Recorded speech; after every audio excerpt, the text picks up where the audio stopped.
Hey guys, welcome to mini log. ನಾನು ನಿಮ್ಮ ನಿಖಿಲ್ ಕನ್ನಡಿಗ. ಇವತ್ತೊಂದು ನಿಮಗೆ ಒಂದು ಸ್ಥಳವನ್ನು ತೋರಿಸ್ತೀನಿ. ಹೇಗಿದೆ ಅಂತ ಹೇಳಿ ಒಂದು ಕ್ಲಿಪ್ ಹಾಕ್ತೀನಿ ನೋಡಿ.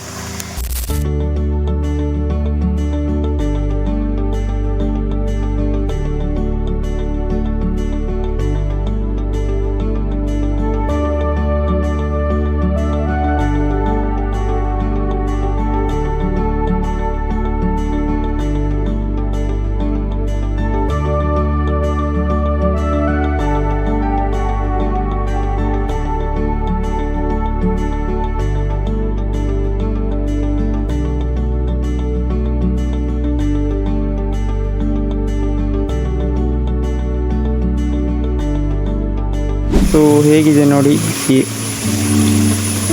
ಅದೇ ನಮ್ಮೂರ ಒಂದು ಕಥೆನೇ ಇದೆ ಇದ್ರ ಬಗ್ಗೆ. ಅದ್ರ ಬಗ್ಗೆ ನಂಗೆ ಅಷ್ಟೊಂದು ಗೊತ್ತಿಲ್ಲ. ನಮ್ಮ ಅಜ್ಜಾರೆಲ್ಲ ಹೇಳ್ತಿದ್ರು ಅವಾಗ. ಅದೇ ದೇವಸ್ಥಾನ.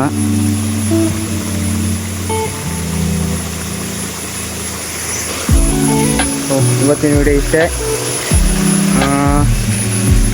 ಸ್ಥಳ ಹೇಗಿದೆ ಅಂತ ನಿಮ್ಮ ಕಮೆಂಟ್ ಮಾಡಿ. ಹಾಗೆ ನಮ್ಮ ಐಡಿಯನ್ನು ಸಪೋರ್ಟ್ ಮಾಡಿ. ಹೀಗೆ ಸಣ್ಣ ಪುಟ್ಟ ಒಂದು ವೀಡಿಯೋ ಮಾಡ್ತಾಯಿರ್ತೀವಿ ಇವಾಗ. ನಿಮ್ಮ ಸಪೋರ್ಟ್ ಹೀಗೆ ಇರಲಿ. ನೆಕ್ಸ್ಟ್ ವಿಡಿಯೋದಲ್ಲಿ ಸಿಗೋಣ.